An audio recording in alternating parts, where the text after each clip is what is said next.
My name is Simon and I am the Centre Manager and Lead Therapist here at C Recovery, and my roles typically cover, as a lead therapist, I oversee all of the treatment plans, I oversee all of the therapeutic team, the psychologists, the psychiatrists, and help build a bespoke treatment plan for each individual client, along with liaising with families.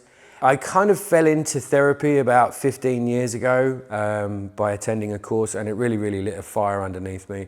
I'd always had a natural curiosity in psychology and philosophy, and I attended this college diploma, and yeah, it kind of completely changed the course of my life. And throughout my career, I seem to have ended up dealing with more and more serious cases, eventually moving into the realms of abuse, trauma.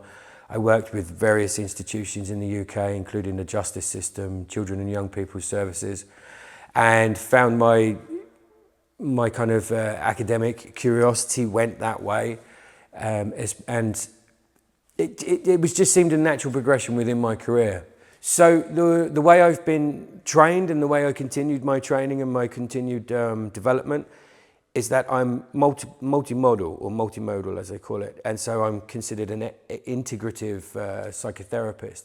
So I studied attachment theory, I studied Gestalt therapy, I studied Jungian, I studied psychodynamics, psychoanalysis, existential, transactional analysis. There's so many things, but I studied them from the ground up. So it took many years to do it. But in that way, I can, with each client and on the broader side of the program within C Recovery, working with the therapy team, we begin to bring different approaches, because we don't believe in one size fits all. Not one certain therapy fits for every client. So if you can draw from your kind of base knowledge, you can begin to work in a way that the client responds to. Not everybody responds to kind of like a cognitive approach. Some people like a more abstract approach. So I use my theoretical background as a framework to bounce off in order to be able to understand the client's needs, understand where they've come from and where they're trying to get to, and what their blocks are in the way, and then we work with it that way.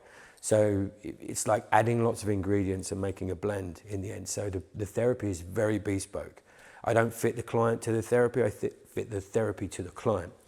Along with the bespoke package that we offer at C Recovery, so coming in from different angles and different theoretical approaches, we offer this 360 approach to recovery, to healing. So rather than completely talking therapy and different theoretical backgrounds, we look at the mind, body and the spirit. So we work with spirituality, your soul. We work with the somatics, so we do breathing exercises, working with the parasympathetic system, the nervous system, moving you from fight and flight and teaching you how to calm and regulate your own nervous system, so therefore you calm and regulate your own emotions, along with nutritional advice, good nutrition. If good goes in, good comes out, and taking a look at your entire system holistically, how you're operating within the world, your lifestyle, changing your lifestyle choices. So we add in, again, yoga, and that's not just about being flexible, that's about breathing through stressful positions and learning how to regulate your own system physically. The same with the TRE therapy that we do as well. Trauma is stored in the body, and a lot of people don't realize this. So we wander around tense, we wander around, if we're triggered, the body reacts, and the trauma release therapy allows this out of your body. So not only are we working with your mind, we're working with you with your physiology, as well as your spirituality. So kind of looking at the technical word would be the homeostasis of your system. So how everything is working together. To describe that, if you have a bicycle, everything needs to work. The wheels, the chains, the pedals, the handlebars. And if you imagine yourself as that, the homeostasis is everything working in harmony. If something in you is not working very well, maybe your mind, maybe your body is ill, or you're storing all your trauma, it affects the rest of your system and the rest of your being. So we take this whole 360 approach to your recovery. Being a horse lover myself and owning horses, I kind of naturally progressed into equine therapy. At first I was a little bit skeptical. The more I kind of trained within it, the more I utilized it with clients, the more I realized that this really has a very, very powerful impact on people. My approach is to, with horses, I don't work with the individual horse like a lot of equine practitioners do. I work with the entire herd.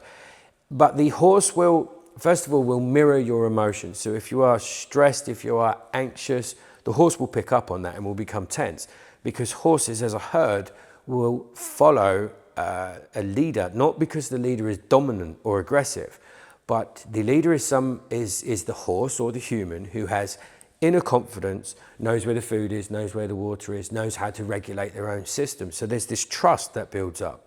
So when I work with clients who, for instance, if we've been through a lot of adversity, it tends to knock down our self-worth, our self-esteem.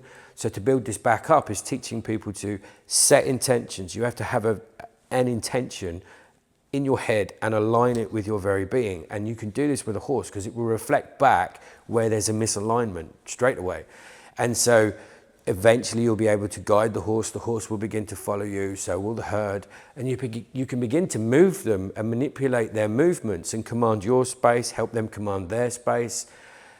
I teach play with horses, I teach voice commands, and as people progress through equine therapy, it moves past simply being for instance, a peaceful and tranquil place to be where you can talk openly and you're in nature and not sitting in a clinical office, but also where you can actually add in practical exercises and begin to bond with all the horses and then move them, which people then take out into the real world and begin to set boundaries for themselves, which were never there before, feel confident in perhaps confrontation where they are not going to crumble or they're not going to have to become extremely aggressive in order to get their point across.